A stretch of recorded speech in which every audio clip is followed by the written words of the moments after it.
promise to help each other, celebrate the joys of life, and to console each other. Hello. I am sorry, but I must interrupt this show. You know what it is? Hey, Ham, it's time, baby. Low, it's time how we do. Hey. They said we said we hit. They said we said we on. They said we said we strong. They said we said we go. We say that you heard right. We say that you heard right. We say that you heard right. We say that you heard right. They said we said we hit. They said we said we on. They said we said strong. They said we said go. We say that you heard right. We say that you heard right. We say that you heard right. We say that you man, I swear that it's imminent. I've been going so hard on my penmanship. About to go in and buy me a whip. And I pull that shit fresh off the dealership. I can leave you on red like an Xbox. Got me laughing at you like you red fox. Got you chasing Hot Wheels like a matchbox. EA running the game and it don't stop. Super cold like I'm playing for Blitz. Got you all in my sights like Red Dead Redemption. Never gonna slip on my pimpin'. Better get out my way, bitch, I'm on a mission. Really ain't no competition. I'm steady grilling opposition. I'm get up and ready to win. They can play it how they play, but fuck what you say. I'm getting this money today. Last of us like a dying breed.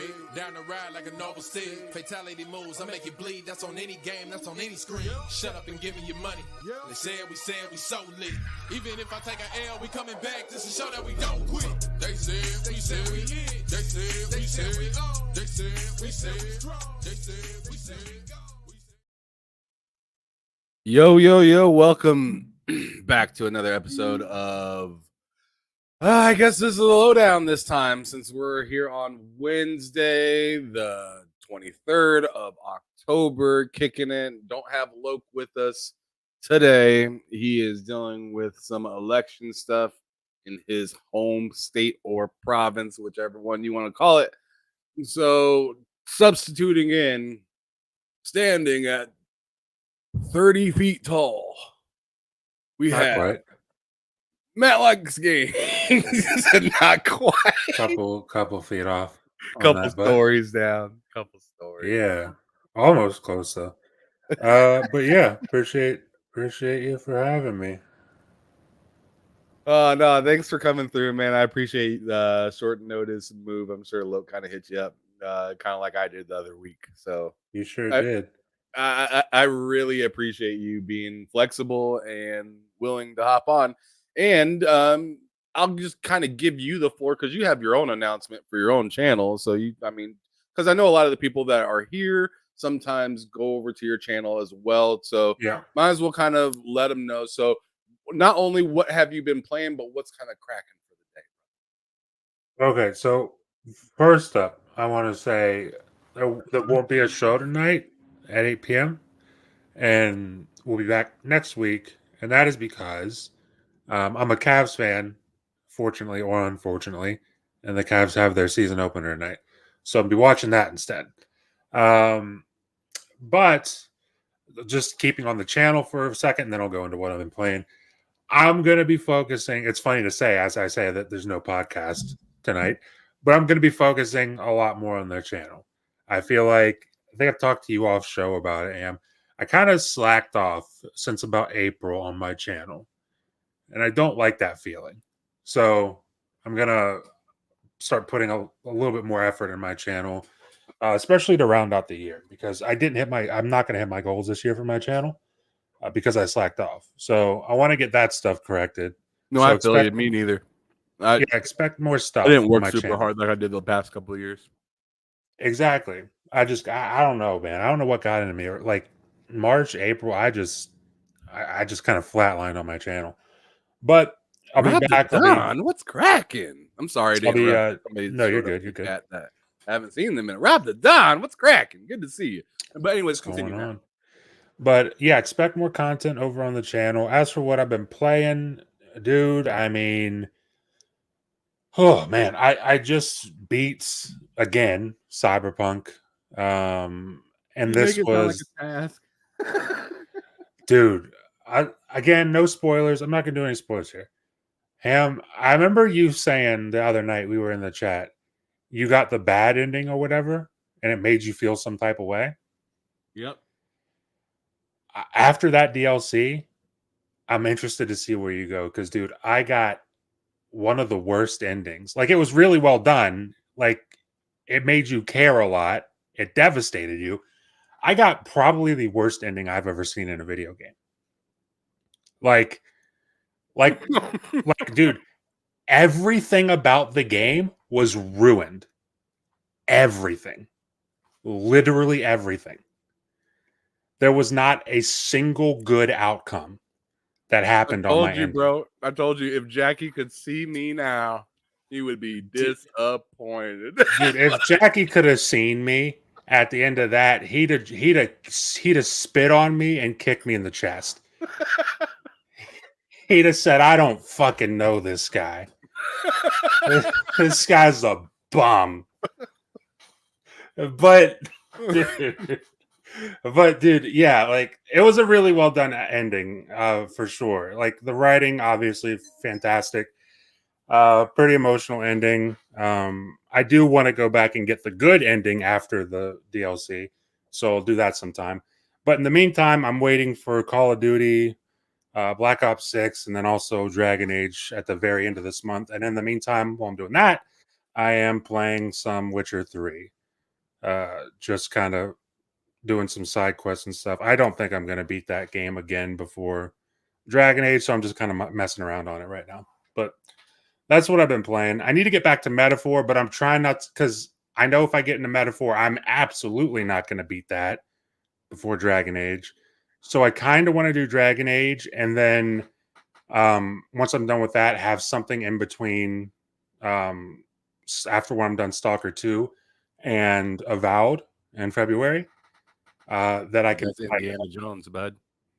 Yeah, but Indiana Jones isn't going It's not gonna last that long, though. Yeah, I wouldn't imagine it's going to last that long. But like the big game for me in that period will probably be Metaphor. So I'm looking forward to getting back into that at some point. I'm not gonna lie, it makes me feel good to hear you say that you want to get into Metaphor. I mean, I've clearly noticed that like you like pretty much full Stop. Yeah. You full stopped on that game, and I was like, oh yeah, that's not a good sign.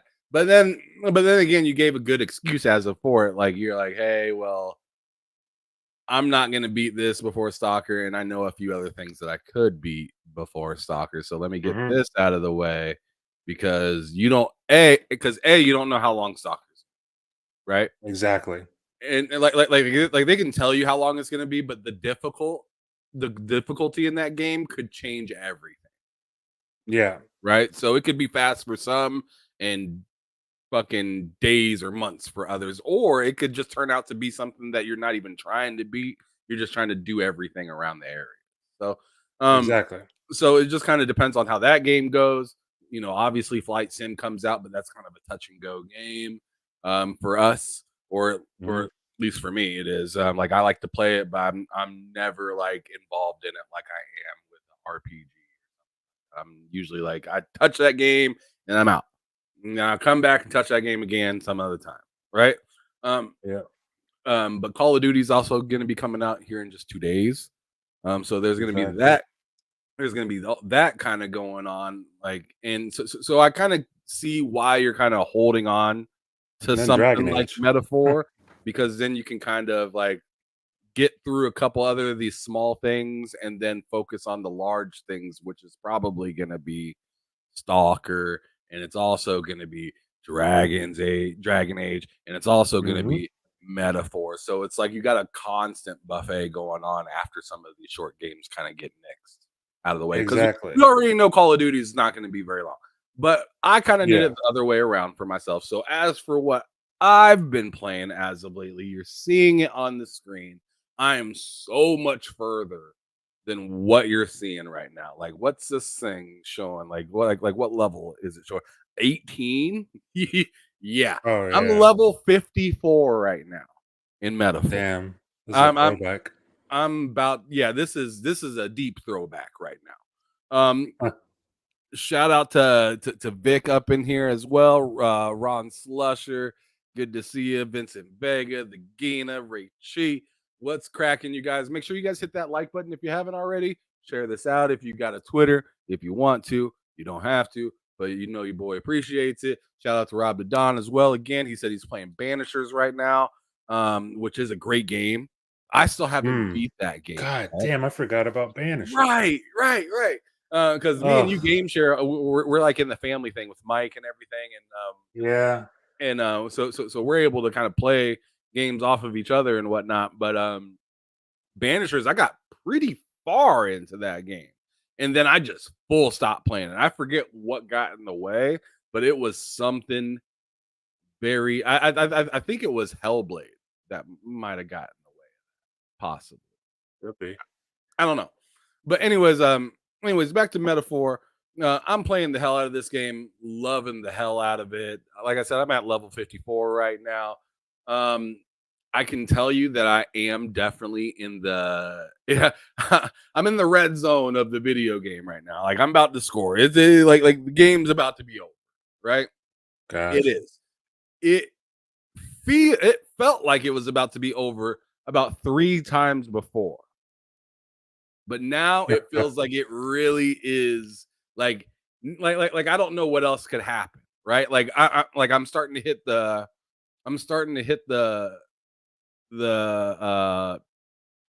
later stages of like relationships with anybody. Like there isn't any more relationships I can make. There's also like certain level ups. There's no more levels I can gain. Like, you know what I mean? I'm hitting that, like, I'm hitting that wall of like I can only get so good. Now I can only kind of just level up my character and just make sure they're kind of OP. That's kind of where I'm at right now, where I'm just leveling up now just to make sure that when I go into this last battle that I'm not frustrated as hell. Yeah. But it's a it's a really good game. It's just a lot of time, a lot of strategy, and it just it definitely gets harder. And like I'm finding myself getting more frustrated now than towards the end, trying to just get a few different things that I want because I'm greedy. I'm greedy as hell. I want to try to get everything that I can do done within the day and then some. So if I get everything done, I'm also gonna try to go back and drain all of the magla from all my characters to try to get as much XP as I could that day. You see what I'm saying? Mm-hmm. So like after a dungeon, you know how it asks you if you want to leave? I stay and I keep going until all my characters, well, not until all my characters, until my main character is depleted pretty much. And like I could see that the other characters are struggling as well, to the point where it's like I can't just give one of them a potion and be good to go for another 30 minutes to an hour or whatnot. So then I gotta go back to town. So yeah, that's how it is in that game. I'm loving it. But anyways, let's go on ahead and move on from there because we have quite a bit of things to talk about today. As I just got done saying just a moment ago, we have a really exciting game coming up this Friday. I've been seeing a lot of people acting goofy, of course, and saying, I don't live in America this week. You know what I mean? Like, that's coming. Which I don't even think that works anymore. Not for Call of Duty, because it's the whole damn COD HQ app. You can't go to New Zealand to get it early. It's a global launch.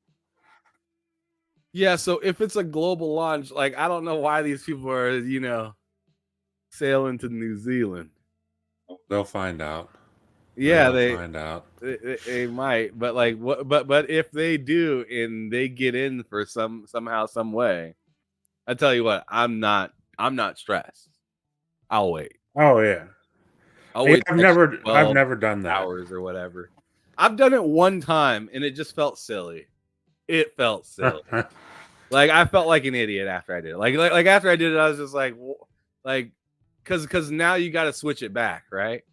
Yep. So your card details and everything work. Yep. And it's just, yeah. I mean, the Xbox pretty much tells you like, what the fuck did you do that for? You know what I'm saying?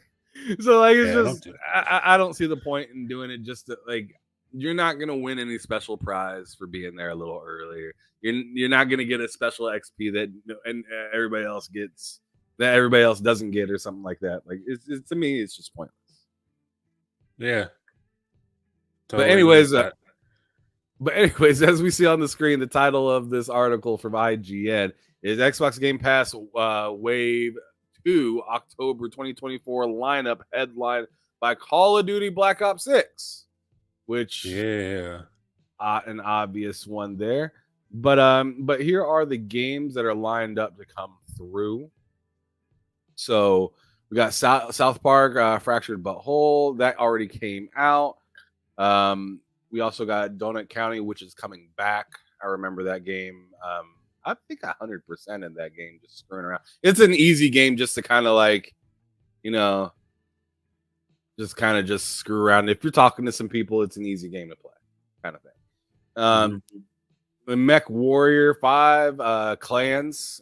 I haven't heard anything much about that or tried it yet, so I don't have anything to really say I about know it. Mike likes it. Mike and Vinny love it. Mike, Yeah. see, that's a Mike and Vinny game though. Like, Yes, it is. To be honest, Yes, it like, is. like I'm down to try that game, but I'm in no way downloading it in the anticipation of this is my shit. Oh yeah, same. But I definitely want to give it a try because I've always found mechs fascinating. I just never found one that a mech kind of game that really spoke to me very well. But that game already came out back on the 17th. Call of Duty Black Ops 6. And by the way, all of these ones that I just mentioned are on console and cloud and PC, it looks like. But yeah, Call of Duty Black Ops 6, that comes out on the 25th, this Friday. And then as well as Modern Warfare 3 dropping in the Game Pass for cloud. That came back, I believe, earlier this summer, I think, or something like that. Modern Warfare 3 came to Game Pass, but it wasn't available on cloud. So there it is, available on cloud, and so is Warzone, which is probably a big deal, to be honest. Oh wow, Warzone on cloud. Yeah, that's interesting. They talked about that earlier this month. Probably a big deal, especially once they I mean, it probably won't seem like much immediately, but I think with Xbox's whole idea of being more into mobile, I knew a bunch of mobile, or not excuse me, I'm saying that wrong. I didn't know a bunch of. I knew a few mobile Call of Duty fans because that was its own game. Remember? Yeah. And they were fanatics, and I just didn't get it, right? Because I'm like, dude, why are you playing on that little ass phone, right? Get a TV. Exactly. And, they tell me about plugging it in the TV and how it works, and I'm like, but the latency, yada yada, and I just didn't get it. But like, I guess there are, but then he showed me like the stats and the people that be playing. There are so many people that play Call of Duty Mobile. It's insane. There's like championships, there's prizes, there's all these different things that you can get through playing that, and I feel like that's weird. So just seeing Call of Duty Warzone and Black Ops 6 and Modern Warfare 3, all three going to be available on cloud on the 25th. Like shout out to Xbox's servers. Good luck. Good luck. That's going to be something. We might have an outage here on Friday. I'm dead serious. Because I don't know if you realized earlier this year, but it seemed like when there was new games dropping into like Game Pass, there was like a server issue. Most of those times that a new game dropped in there, and I was just like, that's really weird that's happening. So I'm interested in how these three motherfuckers are gonna do, because this is something. That's a lot. But Ashen also coming in on the 29th. Dead Island 2, which is a banger game. I played that for a little while. I have the collector's edition for that, the old big box thing with the cards and everything. That comes to PC on the 31st because that's already in console Game Pass.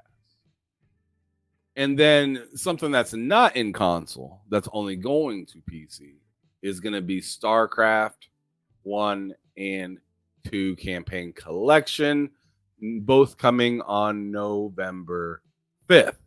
So, Matt, this wave is pretty windy. Yeah. I'm well, obviously Black Ops 6 is the big thing there, but honestly, I'm probably gonna download Dead Island 2 on PC. Because I beat that on Xbox and I love that game. And I've never played it on PC. And I think on PC specifically, it's crossplay or what's that? Yeah, crossplay, I think. So like I can play with Mike or whoever on I think Mike has it on Epic. So if I have it on Game Pass, I can play with him on Epic or Steam or whatever. Is that just 2 or is it 3 or 4 player? I don't remember. I'm honestly not sure. Let me see. I'll have to look that up really quick. Let's see. Dead Island 2 co-op. Oh, shit. Dead Island 2 co-op. How many players? It is 3 players. 3-player co-op. Yeah, I might have to hop in there with you guys then. Because I never beat the game, but I had a blast playing it. But there's just too many other games I was trying to play when I bought it. And I got it on like a crazy sale for like $30 for like the whole big collector's thing. Actually, no, it wasn't $30. It was 25. It was $25 for this big ass like Dead Island 2 box. Oh yeah. Yeah, it was pretty cool. I got it from GameStop. Yeah. When GameStop was struggling at its most. Yeah, they were just selling just anything at any price. It was pretty wild, but it was definitely worth it. It was definitely. I got that, and I got Forspoken for like $15. Damn. Brand new. Yeah. It's a good deal, bud. Yep, it was great. I'm hoping they do that same deal around the holiday season this year. Yeah, hopefully. They should, especially as much digital stuff is going on. Why not? That's definitely a way to get back in the good graces of people, because I feel like, GameStop needs it. Well, they have this like retro GameStop, right? That's supposed to. I'm still looking for that. Yeah, I'm still looking for it. I guess it's supposed to be its own like standalone like building, like store or something like that. Which I think is genius, right? Like put it in the center of all the other stores, right? And then allow people to trade in their consoles. They should really just allow people to trade in their consoles at any GameStop. And then that GameStop takes it to the retro one, right? Yeah. That's what they should ideally do. Just so then you're not. I mean, who the fuck that lives in 2 hours away, that lives 25, 30 minutes away from a GameStop is going to then go 2 hours to sell their Sega Genesis? Like, no one's doing it. Yeah. Dude, it's 68 miles to my closest retro GameStop, an hour 17 minutes away. Yeah. I don't think you're driving that far to sell your 360 if you wanted to. No. It's just sell my 360. They look at my 360 like, what the fuck is this? They need to have somebody that comes through, like, that tries to hit all the stores, hits stores in a section of the area per week. You know what I'm saying? And just picks up all the old consoles and stuff like that. They just neatly put them away or send them in somehow. You know what I mean? Yeah. Because, like, dude, once they announced that, I was like immediately looking for it because I was like, "This is great." I'll go there and pick up like PS3 and 360 games. And yeah, like when I initially looked, I didn't see anything within 100 miles of me. So I mean, now I got some options. There's a couple within 100 miles. I got some in like uh eastern Ohio, like near Youngstown and stuff, which is, I'm gonna be real, like on the other end of the state for me. So yeah, I'm not trying to do all that. At that point, I'd rather use eBay, honestly. I'm interested in where the hell this is. They said there's a retro GameStop in my state, but it's not in it's not in one of the main it's not in the biggest city. So I'm confused. Like, where the hell is this? Oh yeah, that's weird. It's a Right, good 'cause idea though. I'm in the biggest city here. And it has it all the way. It has it an hour and a half away from me. In a city Jesus. I've never heard of before. GameStop, you guys are doing great. Just keep going. Yeah, You guys are crushing making a it. lot of sense. They're unstoppable. Like, whoever heard of this shit? Like, whoever heard of this shit? Like, here. I'll show this. I'm not doxing myself. It don't matter. I'm just showing you the city, right? Whoever heard it? What the fuck is that name? What is that? Ottawa? Ottawa. Okay, I'm done. I don't know what the fuck that is. I don't know. Never heard of Ottawa. I don't think anybody has. I'm sure there's some people that live in that city that don't even know what that place is. Didn't even know I lived there. You're like, I don't even know what's all available here. I don't know what's around here. I didn't even know there was a retro game. What is that retro? You know what I'm saying? Like, what is it doing there? That's great. Yeah, exactly. Richie says, he's an Ottawa from Wish. Like it sounds like it just sounds like utter bullshit. But anyways, this is the Xbox Game Pass lineup for the rest of October going into the beginning of November, which is kind of wild, right? This is like 2 weeks, and all these different games are coming to it, right? And in different ways. Some of the games are already there; they're just coming in cloud and stuff like that, or to PC. But nonetheless, interesting. But on to something else, because I just kind of want to keep it moving. Here we go again. We got Riot layoffs, more League of Legends developers, while promise to increase team size. So let's dig into it just a little bit and kind of see what's kind of going on. It says Riot Games has announced it will be laying off an unknown number of developers from the League of Legends PC development team, while simultaneously pledging to increase the size of the League of Legends team.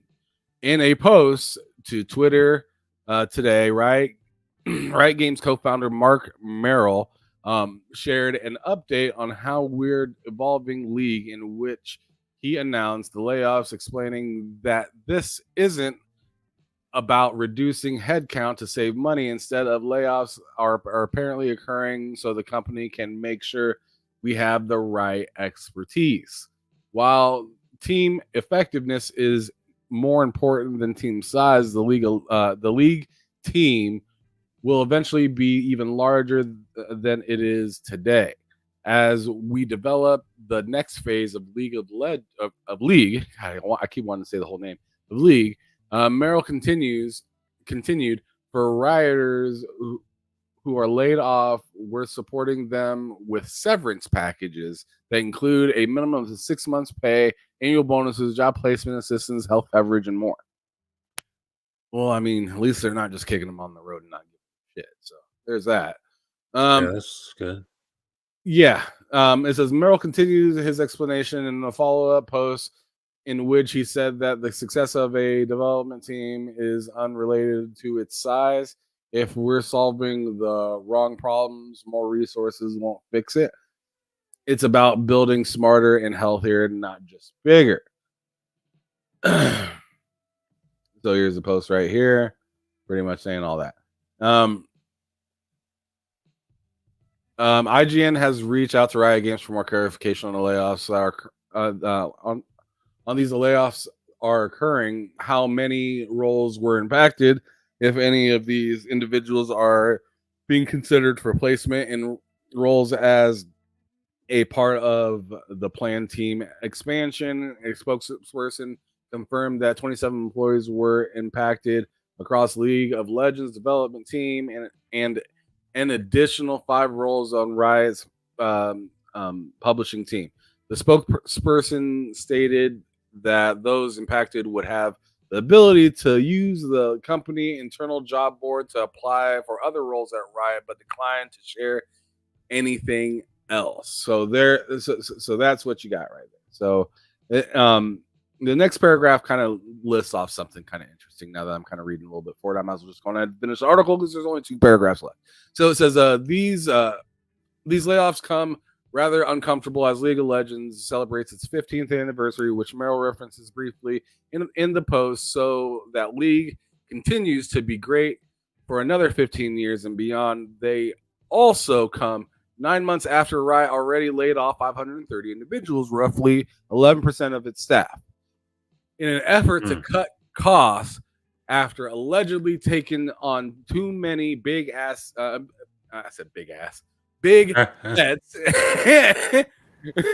many big bets as a company. According to a game industry layoff tracker, this puts the number of layoff game developers this year alone at around 13,000, with over 10,000 layoffs in 2023 and over 8,000 in 2022. We wrote about how the ongoing industry mass layoffs have impacted developers earlier this year. Yeah. Thank you, Rebecca Valentine, for that article. But anyways, some more layoffs, essentially. And Yeah. it's interesting because they're talking about growing their team, but obviously they're saying, hey, we don't have all the right people. And we're trying to exchange out with people we don't love, with people that we or I shouldn't say don't love, but people that we don't want at the company anymore versus people that we may want. So they may come back with the same number that they had before, more people or less. He's more or less saying the number doesn't really count versus how many people that they have. It's just that if they're tackling the right issues at the end of the day. So, I mean, this isn't something to be up in arms about for me personally when I'm looking at the industry, especially seeing the crazy numbers that are right here. Right? But it still does trend into the not good category, right? Like, I'm not going to pretend this is a win. It's just not as shock value creating as the others in the past, right? Yeah. Yeah, man. I don't know. The whole layoff thing. It's one of it sucks, but it's one of those things that I feel like happens so much that it's numbing. Yeah. I'm kind of desensitized to it, which blows. But I guess sucks to say, but it is what it is at this point. It just keeps happening. And sometimes it's small and sometimes it's like this where it's quite a big thing. That sucks. I mean, I never played League of Legends, so I can't really even get up here and pretend that I can imagine how this would affect the game in any way, shape, or form. But it's a lot of people. And that's kind of the main thing there, is that's a lot of people that are no longer working on the game that at one point have been. So it sucks. Yeah, no doubt. I mean, yeah. I mean, I very much agree with what you just got done saying. I mean, kind of desensitizes you with the whole thing. And then you get to comparing and contrast and like, Exactly. I don't remember anybody being mad or sad or, saying anything about me when I lost a job or anything like Yeah, that. exactly. Yeah. You start to kind of put some things together and you're like, does this affect me? No.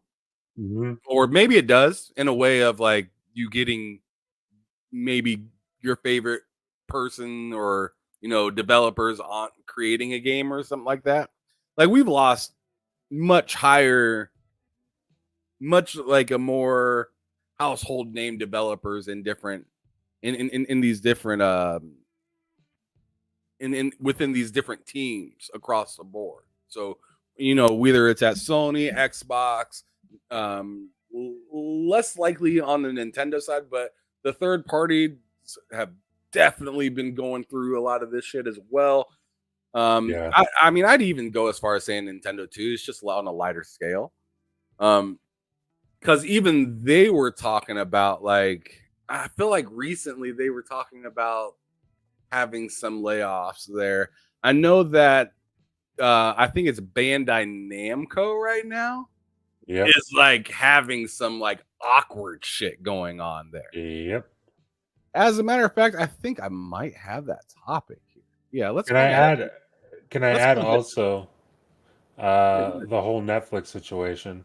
Remember Joseph Staten left 343 Yeah, I to go form a put that in studio the at Netflix, chat yesterday. Oh my god. and it's dead. 2022, he was like, see you later, Xbox. I'm going to Netflix. And then Netflix just announced that they're closing down their AAA studio team, which is Yeah. like, oh, well, that's something. Yeah, it is. That fucking stinks, dude. I mean, it seems like Netflix is going to stick around in gaming, but like, I feel like they don't want to spend as much money as like the platforms that we care about as much. They want to stick Yeah, I to don't like think they care that mobile much. price kind of games or things that they can get for mad cheap, right? Yeah, They're like, we'll exactly. take all the games that flop and and all the mobile ports and stuff like that. Yeah, sure, why not? It's interesting. It's Oh, it interesting. is. But but here we have a new report.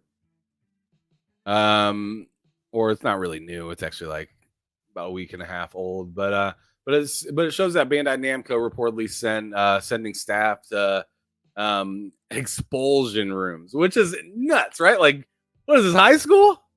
Like I remember That's pretty cool. like what do they get in trouble for? Insubordination? That Like, sounds like it.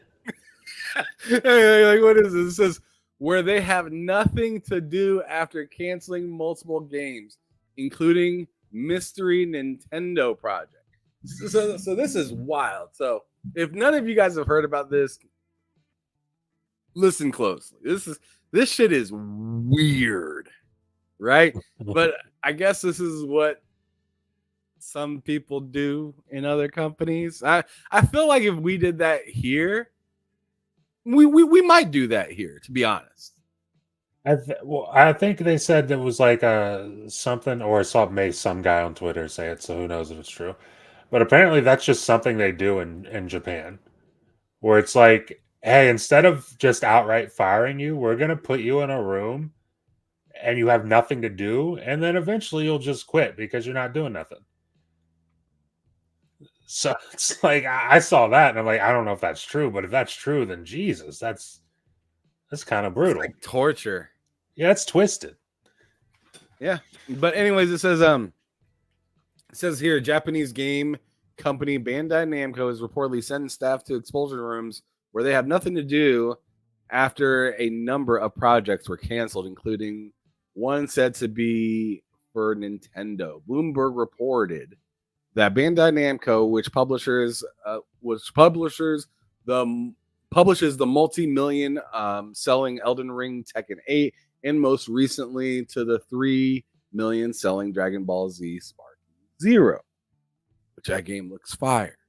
It says it's cutting its workforce after canceling several games due to lackluster demand. The report also alleges Bandai Namco is sending workers to, I don't even know how to, Odisha Baya? I don't know. Or expulsion rooms. Oh, wow. Okay. Yeah, we'll say that. We'll just say expulsion. Where they're given nothing to do. This Bloomberg alleged, Bloomberg alleged putting pressure on them to leave voluntarily. Jeez Louise, that's nuts. According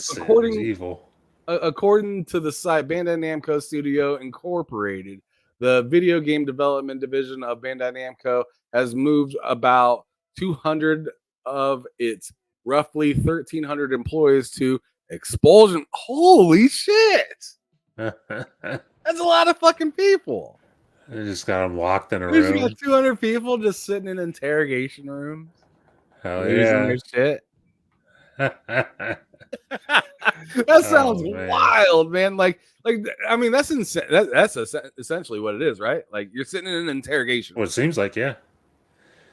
It's what's that? Oh God, did you watch Community? Yeah, the TV show, yeah. Yeah, you remember that episode where Donald Glover, with Troy it was Troy and Abed. Yeah, Troy and Abed. Where they signed up for like some experiment or whatever. And the experiment was just a teacher saying how long they would wait in a room before going insane.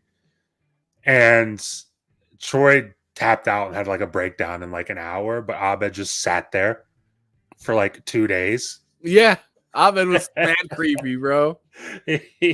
That's what this is. That's what this is. Oh my God. Oh my God. It says, all right. It says, and nearly 100 have resigned, with more expected to leave in the coming months. Months of this. This is torture. I swear. This is wild. Japan has strict labor protection laws that make it harder to cut staff than in other countries, such as the U.S. Expulsion rooms are therefore sometimes used by companies to drive staff to become so disheartened that they resign voluntarily. Jeez. And thus are ineligible for severance they would normally receive had they been made redundant. That is so diabolical, bro. Yeah, that's twisted. That's so diabolical. Oh man. I mean, I know this shit's normal though, right? Oh, sure. Sounds like it, yeah. Like I was watching Better Call Saul, right? Mm-hmm. And do you remember that episode where Saul is like essentially just like he's wearing all these crazy different suits? He brought in like a bagpipe to the office. Oh yeah. He is taking shits in the office without flushing it.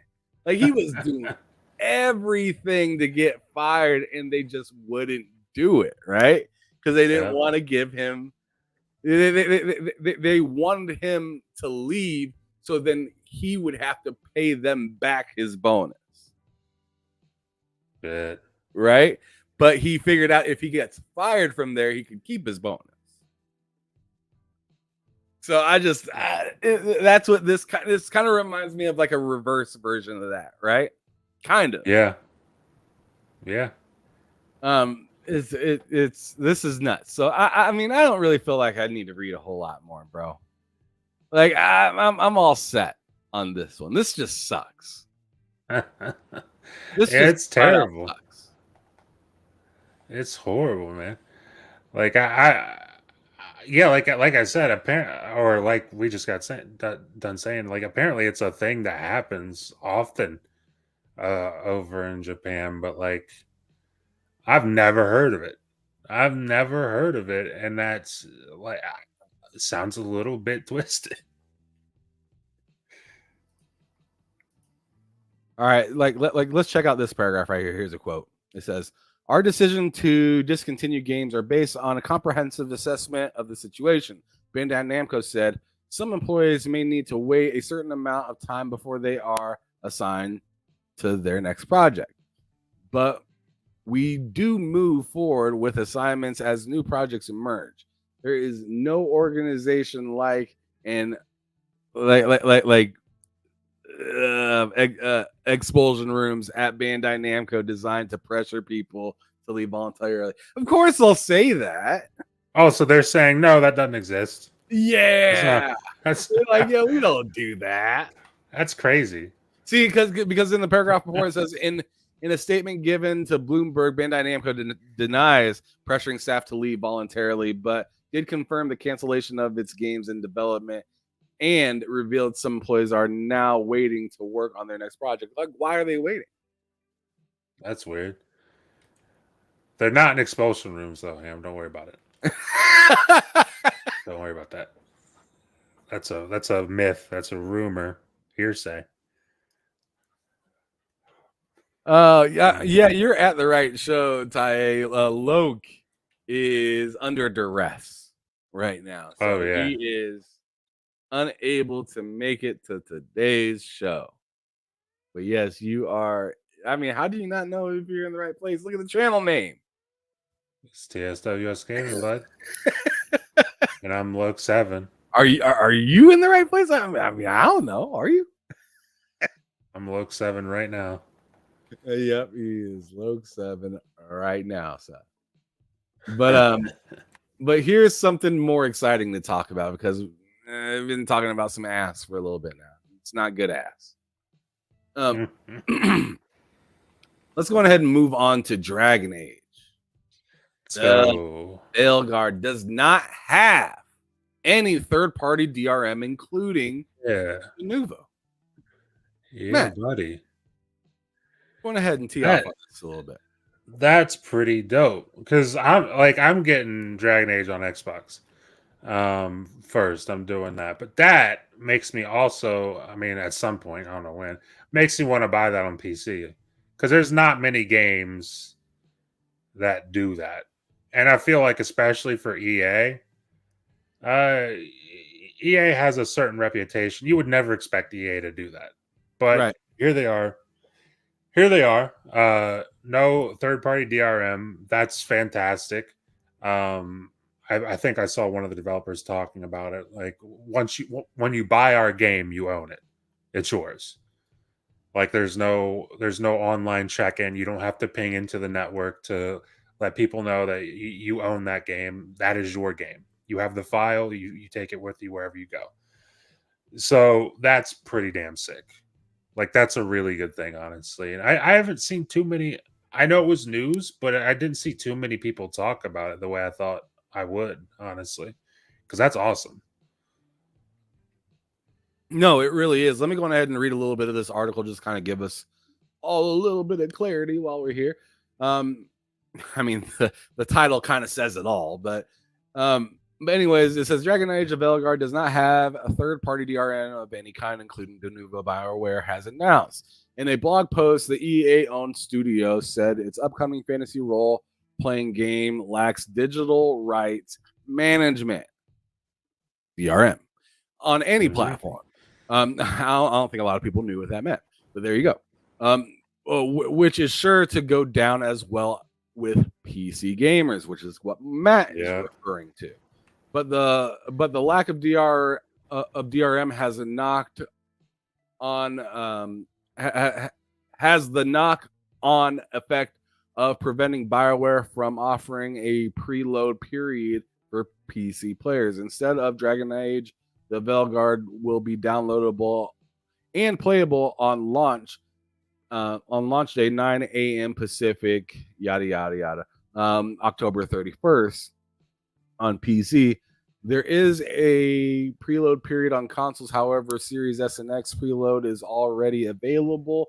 with a PlayStation 5 preload going live at 9 a.m. Pacific on the day before, essentially, or 2 days before, actually. So that's the only. So what they're essentially saying is the downside of having DRM, or the downside of not having DRM is you cannot is that they're not going to be able to preload the game on PC. I'm gonna tell you right now, who the fuck cares? Yeah, that's a small price to pay. Like a very, very small price to pay. Like that's one of those things. Like if I can't play it, if I can't preload it, I'll get over it. As long as if I own the game indefinitely, then I think I can get over that. Innate says something pretty interesting in the chat. I want to hear what you have to say about that, Matt. But Innate says the reality is people complain about de novo, but it works. You still can't pirate Persona 3 Reloaded because of it. Yeah, the new I don't think it's really a question of if the Nuvo works. It's just a matter of the Nuvo factually does cause performance issues on PC.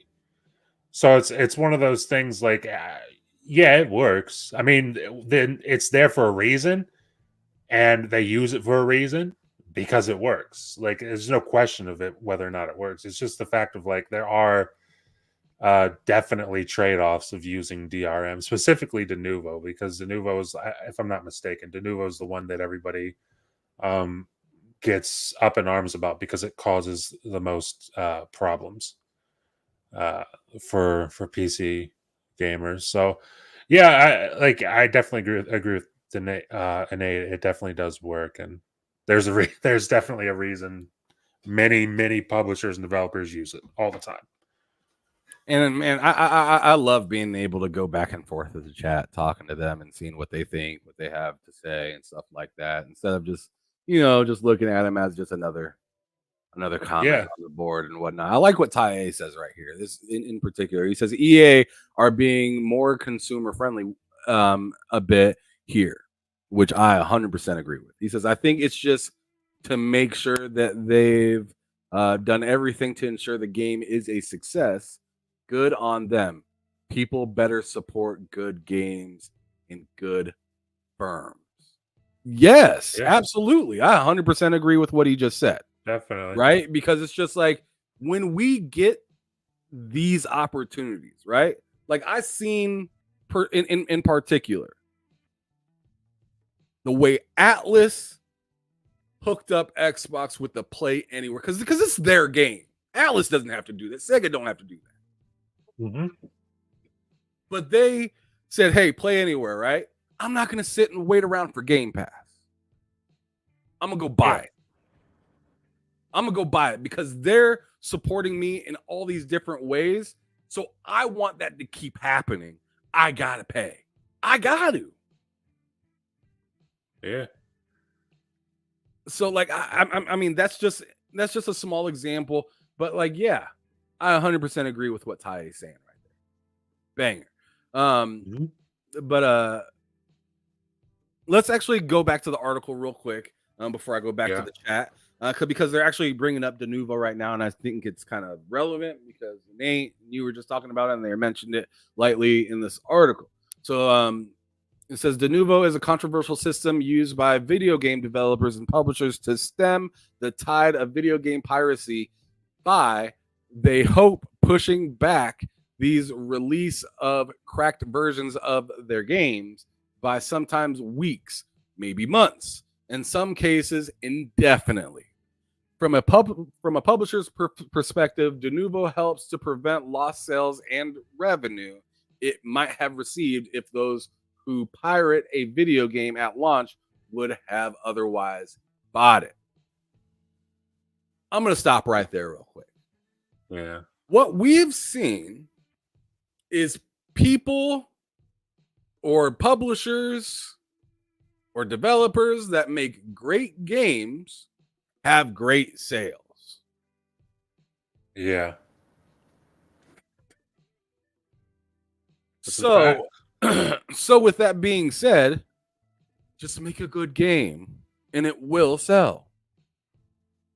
Everything else falls into place. You just got to You do make a that game one that thing. you're questioning and that you're not really following your own lead on, then maybe de novo is a good idea.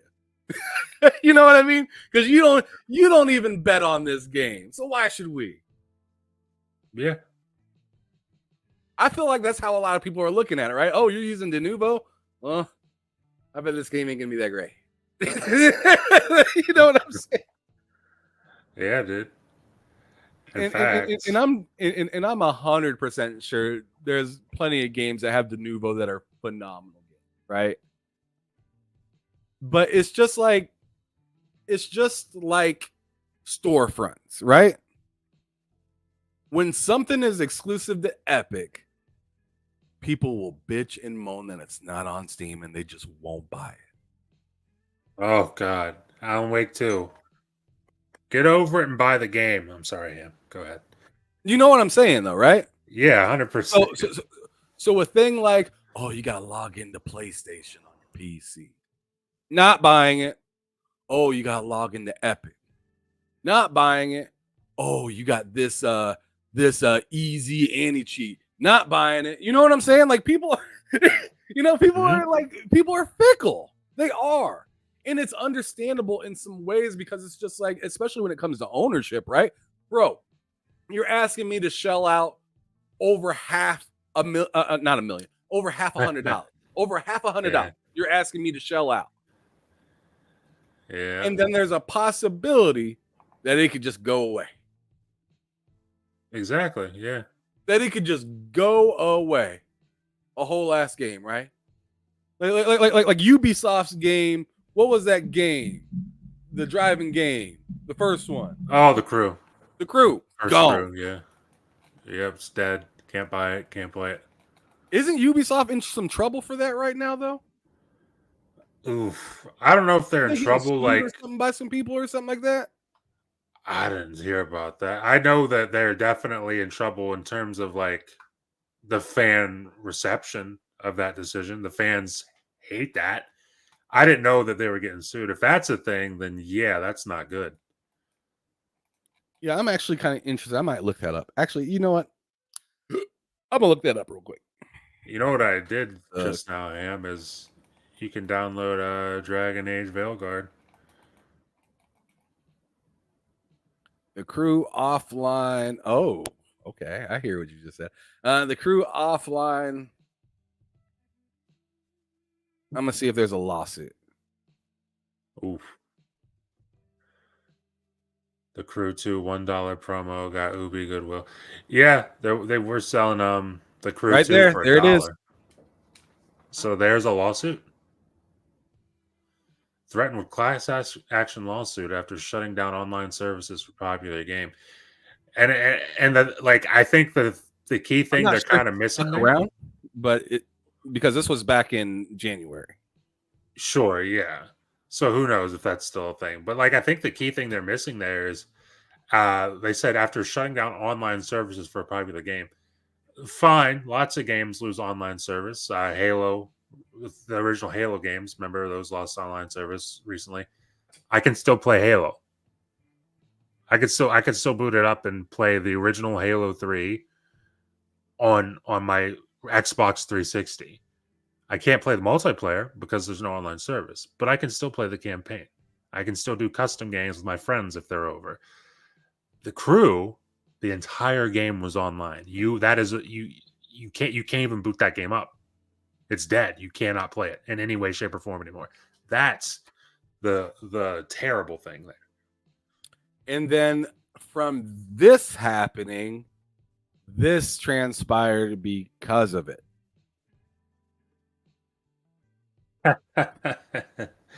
Yeah, a lot of companies. And there it is, front and center, right here. Yeah. The Crew. Yep.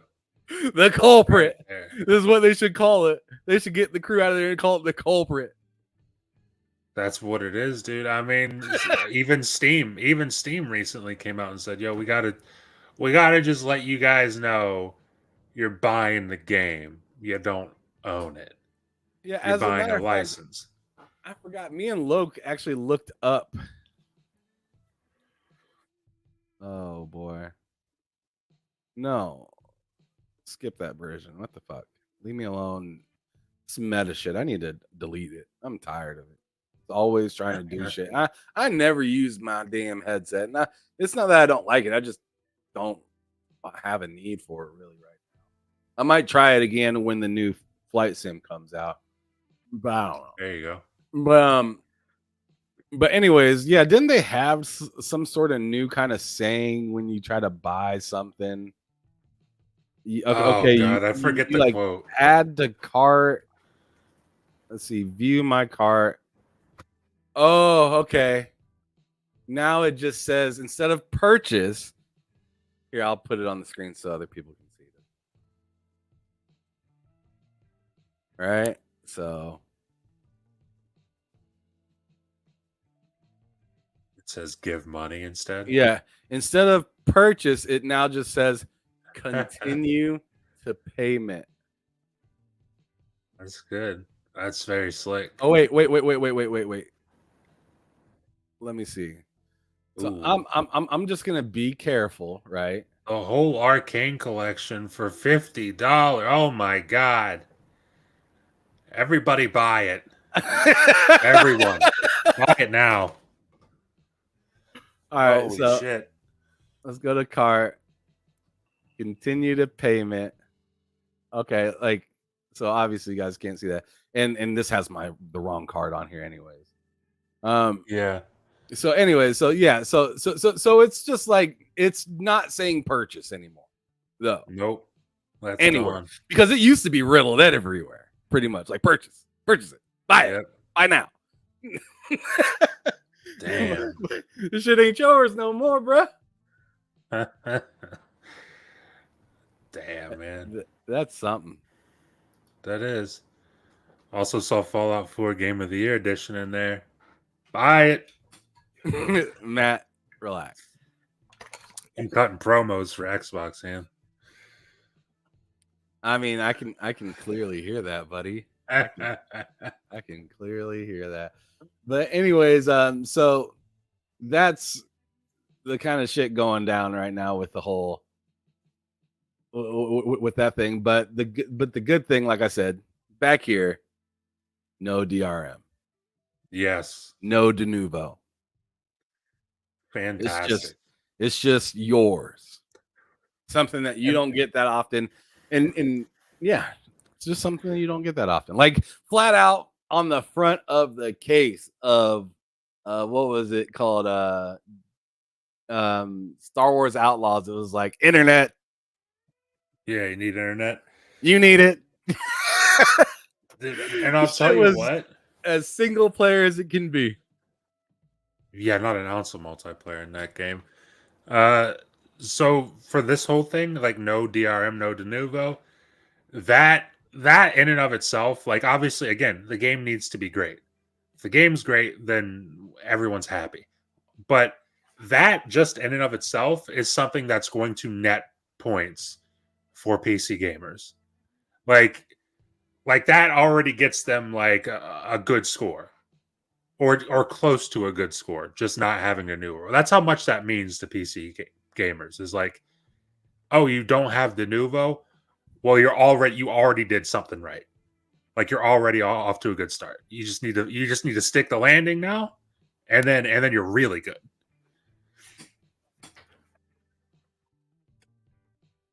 Now it says down. Let me go back to the. Sorry, read this one.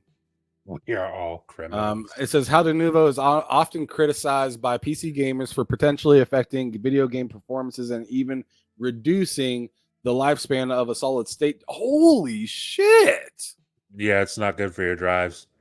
It's not good. Oh man, no bueno.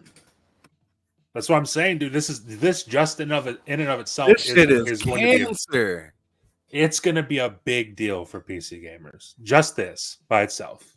This is cancer. De novo is cancer. It's not good. It's just not. It's not good, man. I'm essentially feeding my PC cigarettes whenever I download a game. Yeah. The new Your PC's chain smoking.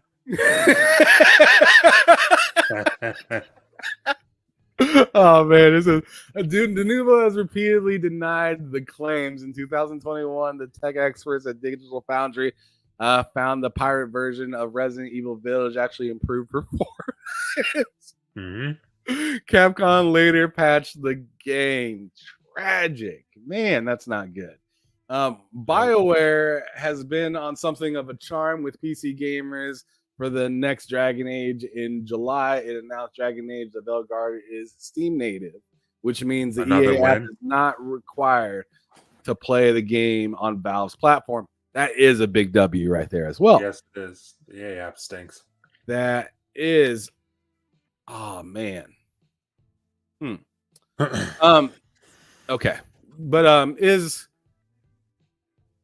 I doubt it, but I'm gonna ask it anyways, just so you can tell me. Is it play anywhere? Is it play anywhere? Oh, let me see. Let me find out for you. I don't think so, but I mean, hey, I'll definitely. Let me see. I don't see under Xbox Live capabilities. I don't see it, so I don't think this is going to be play anywhere. Dang, that would be another W, but that's fine. It would be. That'd be huge. It says, all right, so yeah, so that's getting a native, a native application to Steam, which is dope. Most EA published video games do require the EA app, which replaced Origin in 2022. The play on Steam, much to the annoyance of many PC games. Yeah, because the EA app sucks. To be honest, it's terrible. I hate it. Horrible. I'm not. I don't really enjoy the experience being on there. It's very noisy and it's just hard to get to the. Or it's not hard, but it's just annoying to get to the stuff that you need to get to. It's more complicated than it needs to be. Exactly. It says this week IGN reported on Dragon Age the Veilguard's trophy achievement list hitting the internet. Beware of spoilers. Earlier this month, BioWare confirmed Dragon Age the Veilguard is the first game in the fantasy action role-playing game series not to feature spiders. Okay, I don't care about this anymore. This article is over. All right. This article is now over. Let me go on back to the chat, see what you guys are talking about. Ray Chi says selling your used games is against the publisher policy. So basically we're all criminals. Yeah, right. Oh yeah, brother. Like if you look at like I know we've all probably seen this, but never really cared or didn't really pay attention. But you see a lot of like the old Sonic cases that say not for resale on the front of them and stuff like that, but you see them being sold at a store. I always wondered if I could like tell them, hey, you're not supposed to be selling this. It says don't resell right here and just take it for free. But you know they wouldn't know. So like I'm wondering what you got me. Like I just don't understand like how that's legal, right? You're literally selling something that says you can't sell it on the front. I think it's one of those things that's not legal, but it's like we've been doing it for so long that it's just like this is the way it is. No one cares. No one really cares. They say they do, but no one really cares.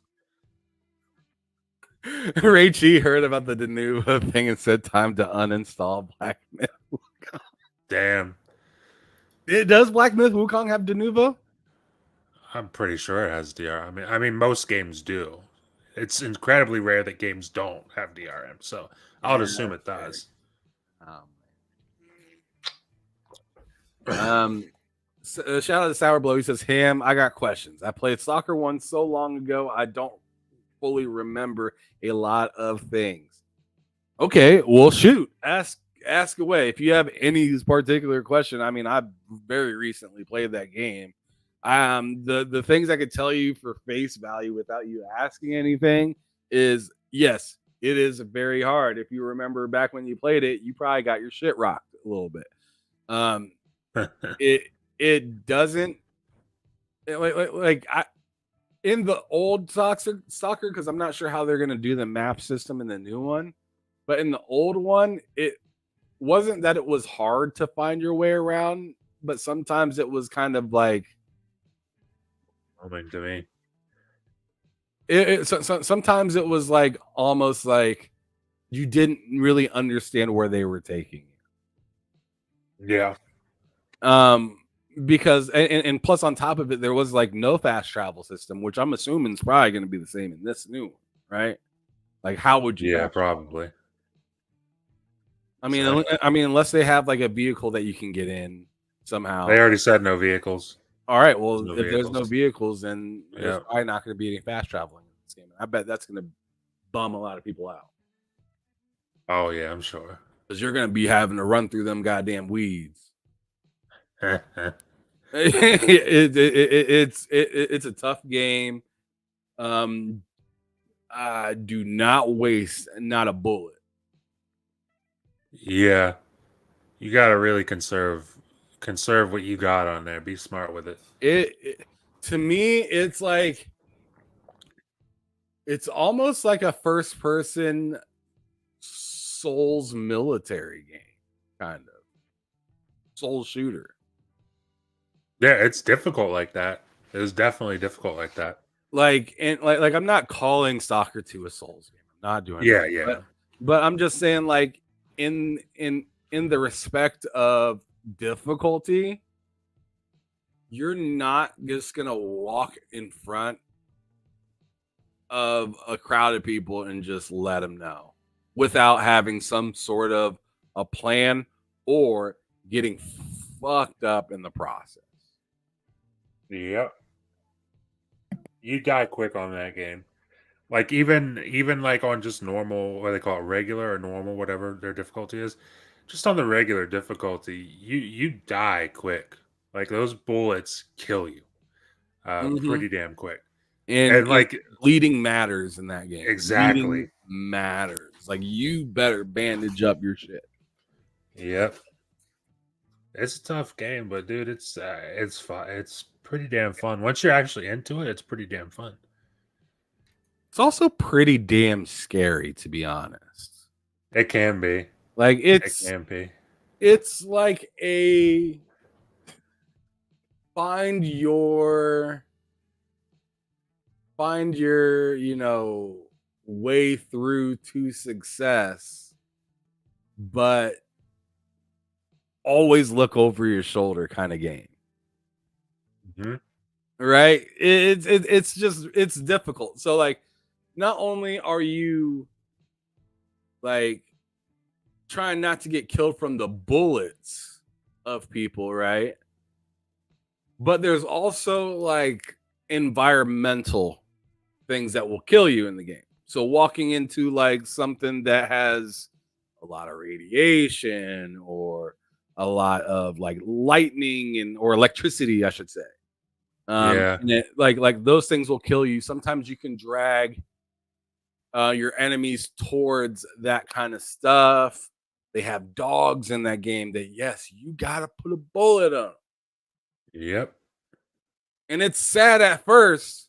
It is. It's sad at first. But after you have like, I'm not kidding, like 20 of them motherfuckers running after you. Oh yeah. You don't feel bad anymore. No. You're just letting it off. Taste the grenade. Fly. Yeah, y'all hungry? Go play fetch with this shit right here. Exactly. So, like, yeah, it's wild. Oh, and yes, Sour Blow, bleeding does get annoying, but the thing that I've noticed, or at least while I was playing Stalker, is it's really annoying, especially the bleeding at first. But after a while, you get, if you're looting properly, it'll still be kind of annoying because it happened, but it won't feel like you're at your last trying to patch yourself. Like, I believe I had like 20 or 30 bandages on.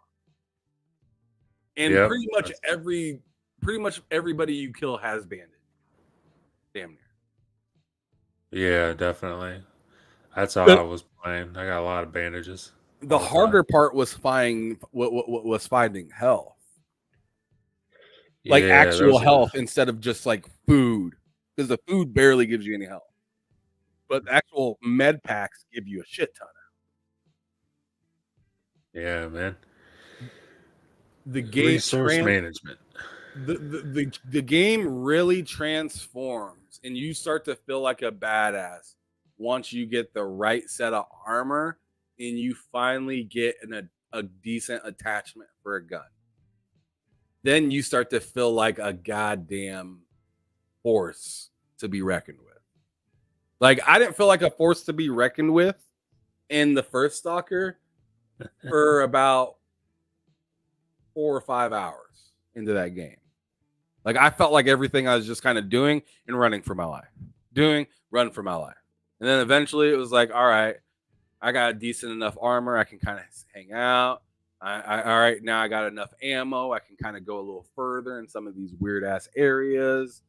And then I ran into my first, banger piece of armor, and I was just like, anybody can get it now. Fuck. Yeah. Yeah, man. Let's go. So yeah, I'm very excited for that. We're not even. I don't know how we got to Stalker. I don't know how we got. Oh yeah. Sour Blow. Sour Blow said it. I was like, we're over here talking about Dragon Age. I don't know how we got to Stalker.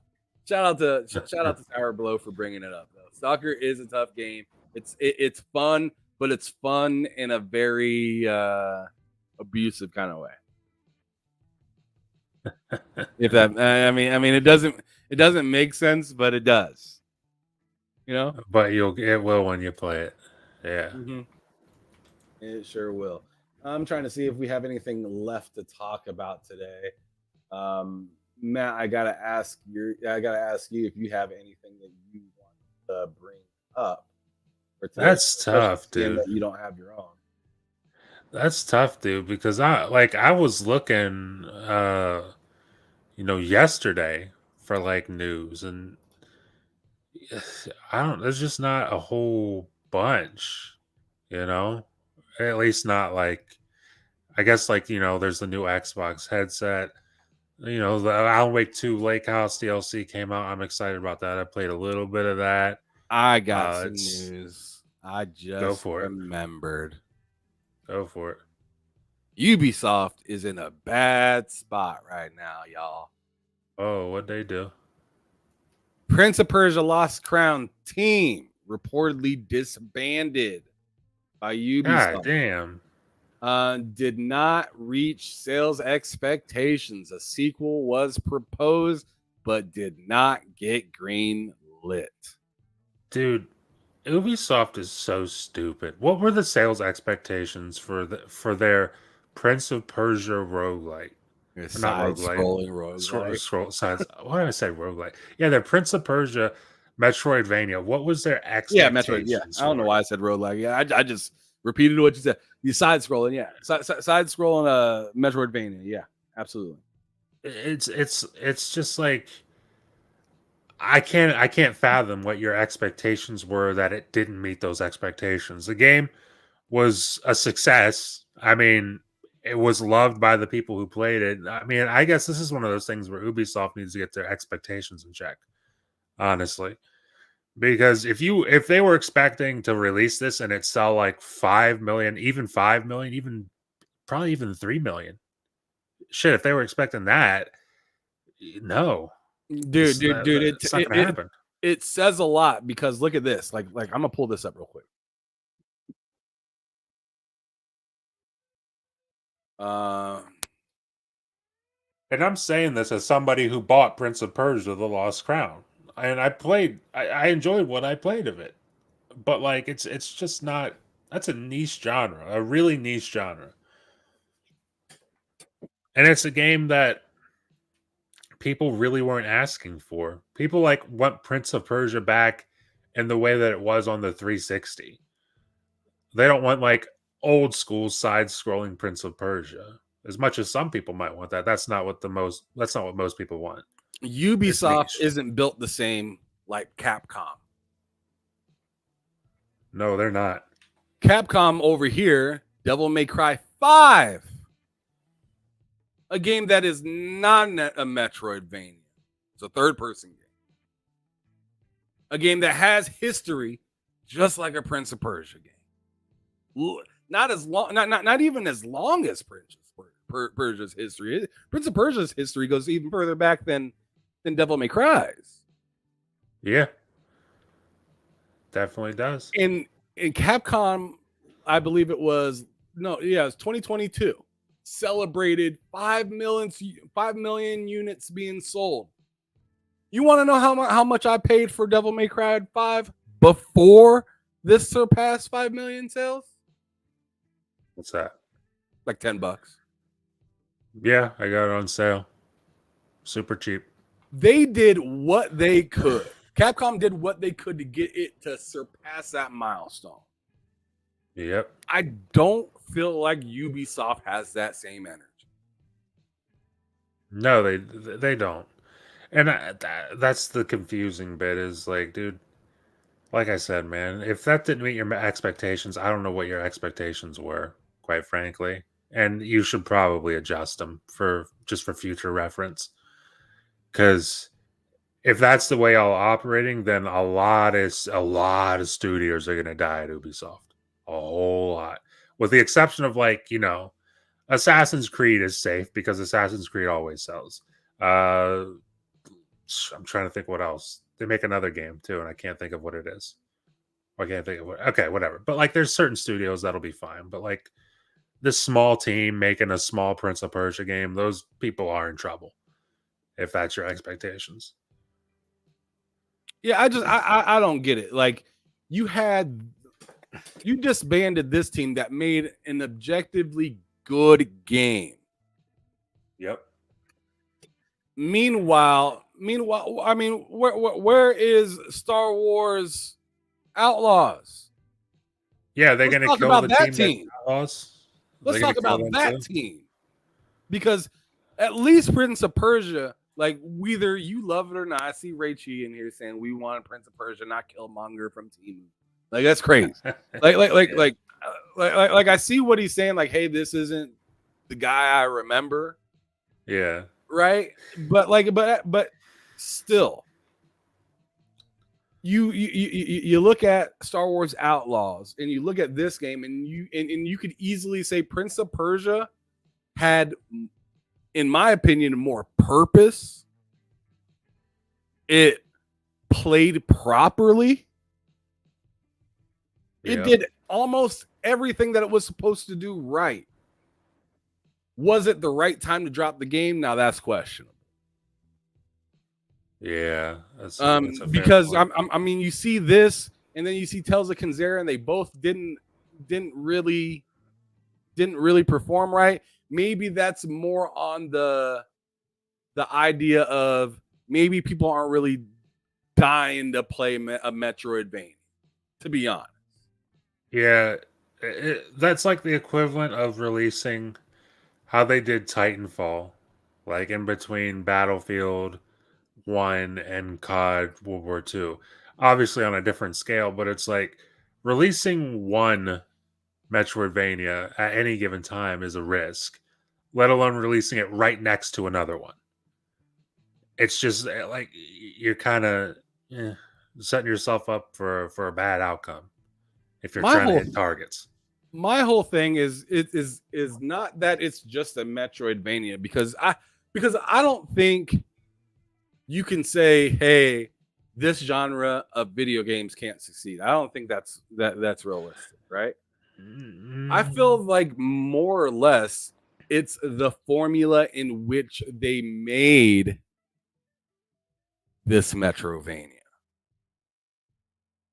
And if you think about it, remember what they said about Star Wars Outlaws? I know I keep bringing this up, right? But it kind of goes with the whole Ubisoft formula as of lately. Remember what they said about Star Wars Outlaws? This game is going to be very focused, and it's not going to be grand like all our other Ubisoft games. when you turn on Star Wars Outlaws, you're like, Jesus Christ, here we go again. It's the same thing. It's quests up to your neck and not much substance to a lot of the quests. And to me, they did the same thing in Prince of Persia. Because I played Prince of Persia. I liked the game, the combat, and everything, but I felt like the missions I was doing, sometimes it was just I felt like I did this for nothing. I felt like I did this for a little game. Or worse, this feels like busy work. Sure.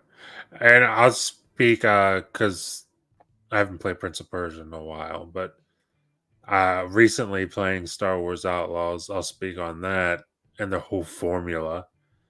Dude, I think what they did with Prince of Persia, when they said we're changing our formula, it's not going to be as big, it's not going to be this vast thing. I think what they did is they changed the scale of the world, not the content within it. So you've got a smaller world than, let's say, Assassin's Creed Valhalla, but damn near the same amount of content. And the thing with Assassin's Creed Valhalla is, while there's some good content in there, there's also a lot of extra stuff that just doesn't need to be there. That's kind of there to just pad out time. And that's really what Star Wars Outlaws was. There's some good content there, but there's also a lot there to just pad out time.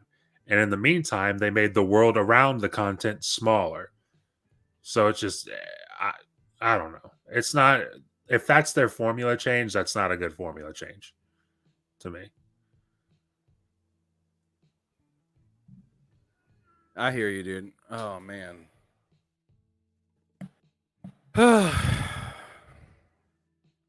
Yeah, so this is just another one for the disappointment column, I guess, right? Yeah. I mean, do you think Prince of Persia will come back, Matt? Well, I think it'll come back, but I don't think this will be the thing that does it, unfortunately, for the team. I think the thing that'll do it, if it's coming back, I think the thing that'll do it is they're doing the Sands of Time remake. I think if they do that right and it hits, then I think Prince of Persia could be back. I feel the same way about Splinter Cell. If the Splinter Cell remake hits, Splinter Cell could be back. But I don't think the side-scrolling Prince of Persia game, however good it is, isn't going to be the thing to bring back a franchise that's been dead for nearly 2 generations at this point. Yeah. I mean, yeah, I unfortunately agree with that. I'm telling you, I'm down to play a Metroidvania game. Yeah, but same here. I'm also telling you that there's a 95% chance it's not the game I'm looking forward to at all. And then even if it becomes a good game in my eyes, like Tales of Zero was a good game in my eyes, it wasn't great, and neither was Prince of Persia. Neither one of them were great, but they were both good. But just seeing that that's not really my genre, it's not even close to the game of the year for me. Yeah. Now, if they now here's a kind of cool thing about, games never really or should not be expiring, right? Games shouldn't expire, right? Mm-hmm. If they did make a third-person game of Prince of Persia from this Lost Crown world and said some of it was based off of that, or a lot of it takes from the lore of that, that would then energize me to play the Lost Crown through. Yeah. Yeah, I'm with you. Because then I'm getting 2 different perspectives, but I'm getting the same story. Yeah, I'm very much like Halo Wars and Halo. Yeah, for sure. Yeah, like that's definitely a way to tackle it. I don't know. It's unfortunate, but it's like it's one of those things. Like Ubisoft, fix your shit, Ubisoft, because like I don't know how many times I can just keep saying that, but it seems kind of unfair to the studio, honestly. If whatever your expectations were, they must have been out of this fucking world. So I don't know. You got to fix that. Yeah, I felt like there was one other thing that I wanted to bring up. Let me do my little check. Because there was the Prince of Persia thing. Speaking of Ubisoft, I know they said, I mean, it's kind of old news, but they kind of clarified it. There is no early access for Assassin's Creed Shadows. Definitively, there's no early access. Matt, I'm ready to pump you up, buddy. You ready to get stoked? What is it? Are you turned up or not? Did they kill Arcane Leon now? Are you? No, I'm ready. No. This is something you know already, but I'm just wondering if you're ready to turn it up a notch. Oh shit! What is this? Oh man, fuck Guerrilla Games and fuck PlayStation. Quite frankly, and fuck Herman Hulst. This shit Don't crash is out on the terrible. podcast, bro. Don't crash out here. I might. This is not bad. a crash out zone. You can't crash out, dude. Guerrilla Games on switching. Well, here's the thing: they didn't switch from Killzone to Horizon. They killed Killzone, and now they're doing Horizon. We were done with it. Yeah, I guess you were. We were done with it as a team, as a studio. We needed to refresh the palette. It was by choice the opposite of Killzone. And I said, fuck Guerrilla Games. I don't really mean that. I don't wish bad things for the studio. Make your Horizon games. Let people play them. Seems people like them. I mean, Forbidden West really wasn't for me, but seems people love them. So, like, do your thing. But at the same time, Killzone's a franchise that absolutely should not be dead. Whether it's Guerrilla making it or not, that franchise should not be dead. PlayStation has enough studios. Forget that. PlayStation has enough studios, but there's just enough studios in general in the industry. If you wanted to contract a studio to make a Killzone game, you can get it done. For whatever reason, you don't. And one of the things you're missing from your first party is a great first person shooter, multiplayer, campaign, and everything. So Killzone is right there, dude. Resistance is right there. I know we're talking about Killzone, but so let's talk about Killzone is literally right there. It's in your backlog. Remember a couple months ago, was it Herman Hulst who was saying we just don't have enough IP? We don't have enough. Yes, you do. You're not doing anything with it. And this is an example of that. Like, Killzone doesn't have to die for Horizon to exist. It doesn't. You guys just chose that to be the case for whatever reason. That's all I've got to say on that. Because if like Cam said, I'll crash out. I will crash out.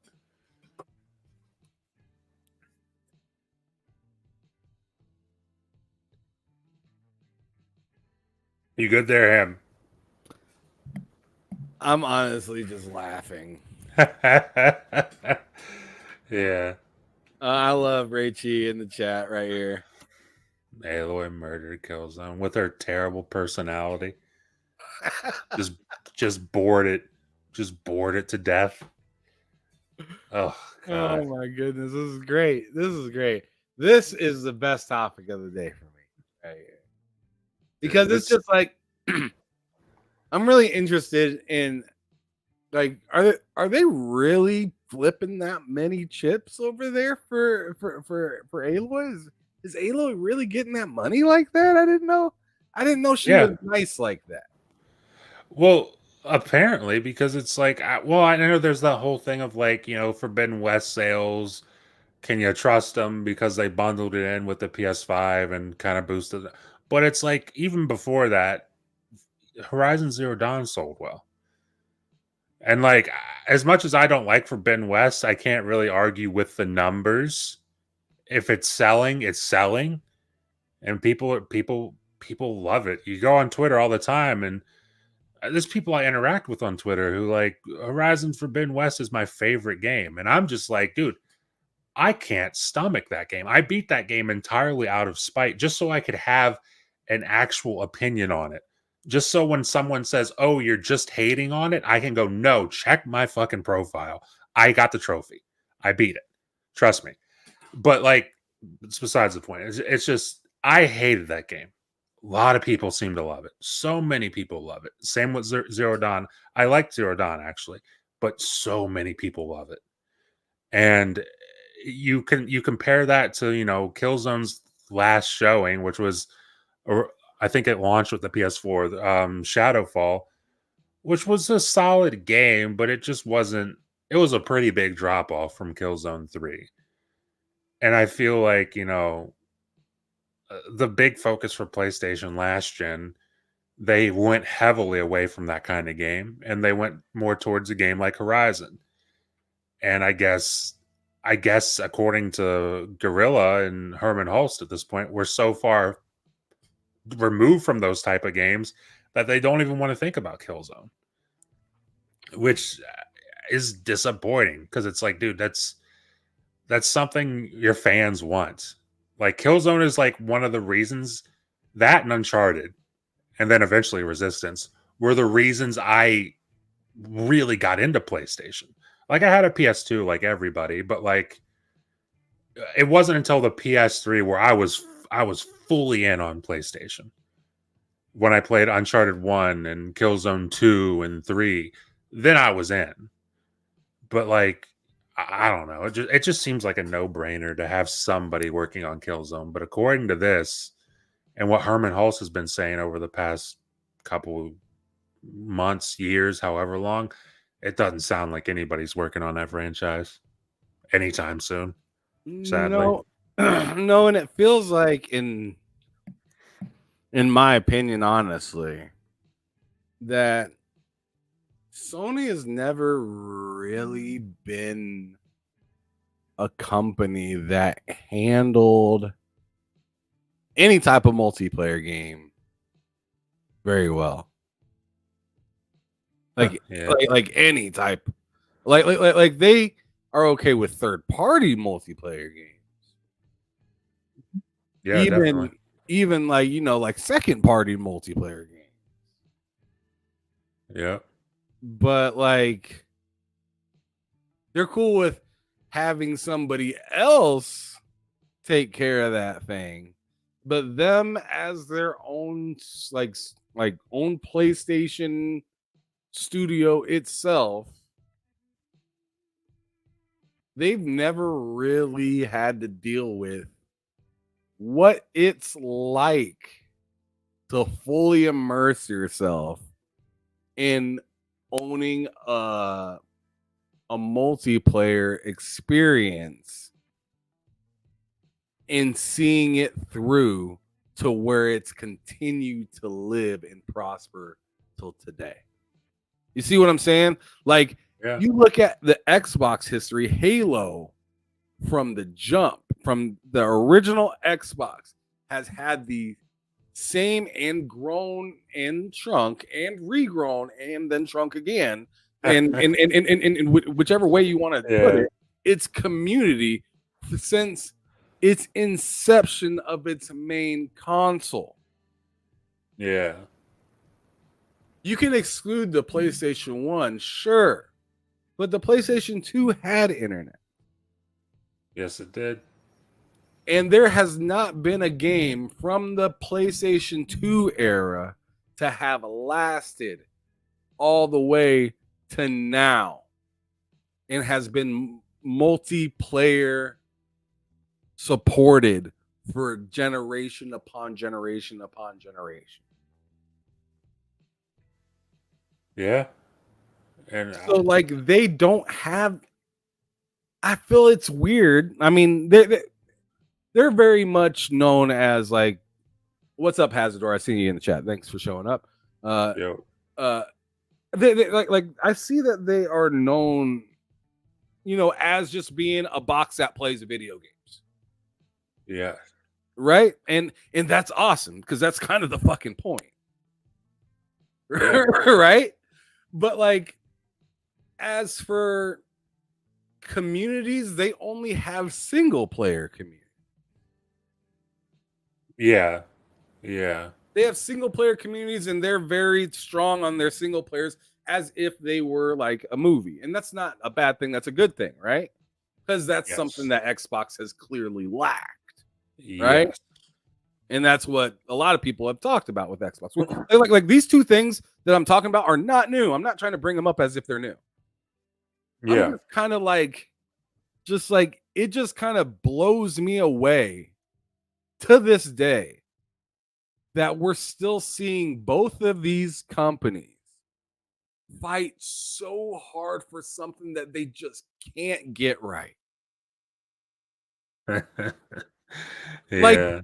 Like Sony, like people are taking it lightly, but Sony, it was such a big test for Concord. That Oh, was yeah. a huge test.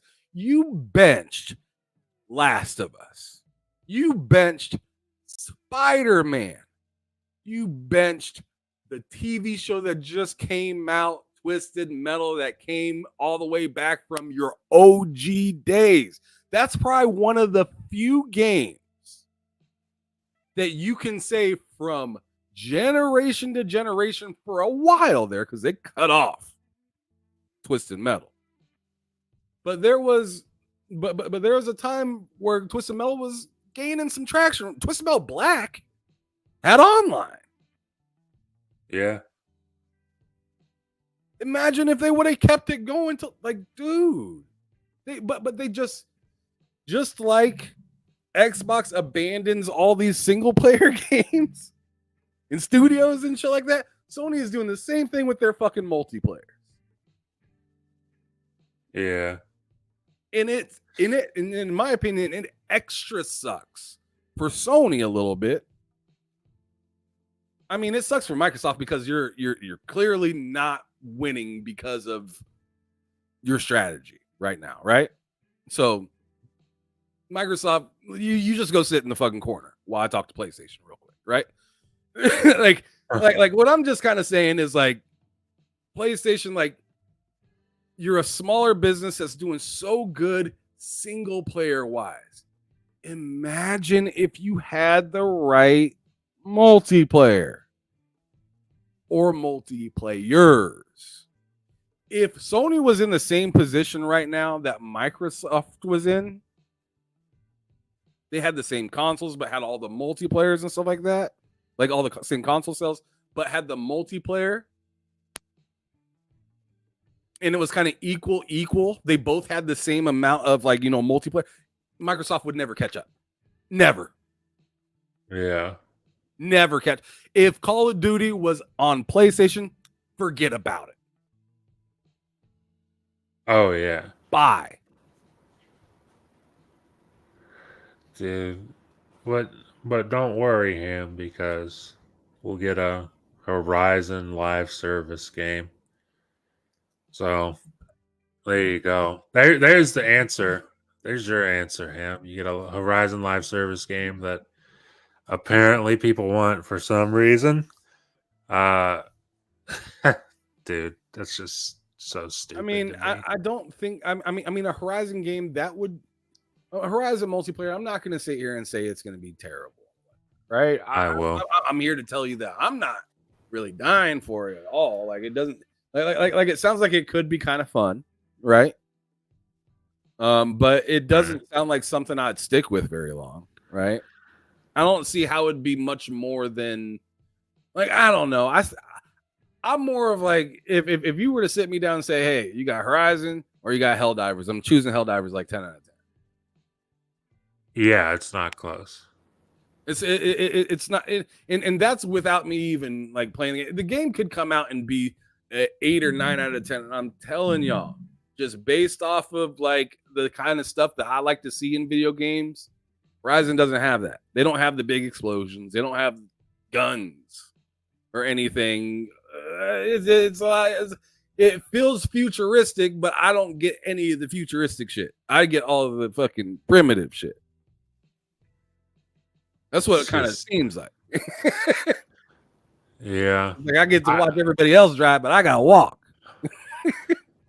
It's just crazy that I don't know, like Horizon, like if you want to do a live service game, fine, but it's just crazy that we're gonna get a Horizon live service game before we ever see Killzone again. And we probably at this point it sounds like we might just not see Killzone again. Just period. Also in the chat, Rachie brought up PlayStation trying to block another game. I don't know if we talked about that. I don't know if this is what he's talking about, but Crimson Desert.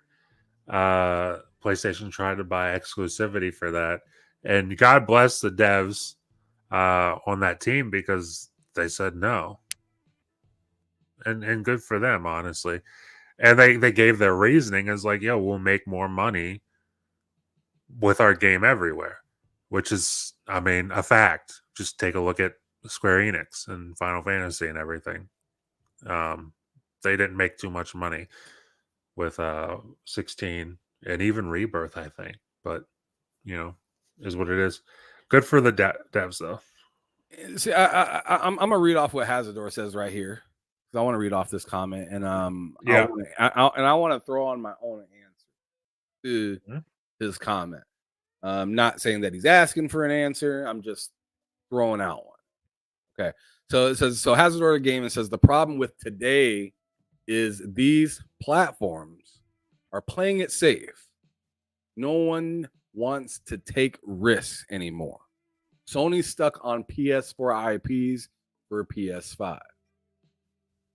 My like answer or thought to like interject into that would be something like these companies don't know what a risk really is. Because like a lot of people will say Sony took a big risk with Concord, and I'm like, yeah, you took a risk by copying another game.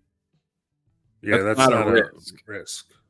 That's not that. Yeah, that's not a risk. A risk is trying a whole different thing and not giving a shit about what anybody else thinks and throwing it out there and making sure all the people have the best way to enjoy it. Yes. Not saying that you put it on multiple platforms, or I'm not even saying that you put it on PC in particular. Like, you don't have to. I mean, it's probably better that you do it, but I'm not saying that you have to. But what I'm saying is, don't tell me that you're taking a big risk. You took away what we knew we would probably like, and you took what you call a risk, which isn't a risk. You gave us a very similar game to a Valorant, or a more popularly known Overwatch. Yeah, thank you. Overwatch. You gave us a similar game to like 10 other games. Yeah, and to me, that's not a risk. To me, that's not. It's furthest away from a risk. And if it was a risk, it was a lazy risk. And I don't mean the devs are lazy. I'm not trying to say that, because each person has their own task and they do their fucking thing, and they got a job at the end of the day that they got to do. And some are very passionate and proud of what they did, and I'm not trying to take that away from them. But I'm just trying to say the genre in what you peddled to us was not something that we can say we haven't seen before. It's not risky. It was, in my opinion, it was more risky for me than it felt like it was for the business, even though it was obviously more risky for them at the end of the day. But I'm sitting here sweating, thinking, you know, like, and I'm sure many others thought the same thing. When I buy this game, am I going to like it that much? And in comparison to all the other things that are out there, what am I doing paying for this? Yeah. So I mean, All the other free things. To me, that's like what a risk is to me. Even though it still kind of was similar to other things, but in today's market, and they tried it and they still made it their own and was wild. Was First Ascendant. That shit was a risk. Yes. That was a risk. I don't know how many games that you grind like that to get new players, and I mean, obviously you could buy them, right? But like the game was very similar to what's that other free game that came out in Warframe and Destiny. Yeah, Warframe and Destiny, right? Yeah. But they're like, since we're making this type of game, let's play to what the customer likes and not expect them to like something. Yeah. They followed kind of a recipe, right? Yeah. Compared to what Concord did, they didn't follow a recipe. They said, I'm just going to cook this differently tonight. They just flat out said that, like we're cooking this same type of game, but instead of using vinegar for the not vinegar, vanilla for the cookies, we're gonna throw in some mustard. I'm gonna put way too much salt on this one. And then they're like, why doesn't anything like the way it tastes? Yeah, man, I get that. It just doesn't make any sense to me, bro. No, it doesn't. I think, like, if we're really in the business of taking risks, which I know companies are quite adverse to, this is what we're left with, and I thought that was mad curious. That was mad interesting, and I wanted to bring that to your attention, Max. I knew that'd get you hyped up. Yeah, like if we're in the business of taking risks, Matt? Like I said, can you hear me? I don't know. Maybe I lost him. Hello? Can you? I think Matt's out. Or he's muted. No. I don't know where the hell he went. But anyways, that was the last topic of this evening. I just wanted to come on, do the usual show, do the lowdown. But there was a few topics I just didn't even think about until after the show kind of started. Shout out to Okami Game, dope dude. I got a lot of news from him. As you see, brother has a door game. I'm always getting a little bit of news him as well. If you see him on Twitter, you should make sure to hit that follow for him, because he always has some really interesting stuff that he's talking about, new news and whatnot. But yeah. No. Can nobody hear me? It says you're talking. I don't know, man. I can't hear you though. That's messed up. I don't like that. I don't know why it's doing that. I'm about to check the stream on my how did this happen? No, I see what happened. You there? Yeah, you hear me? Oh man. Can you hear me? How did all that switch?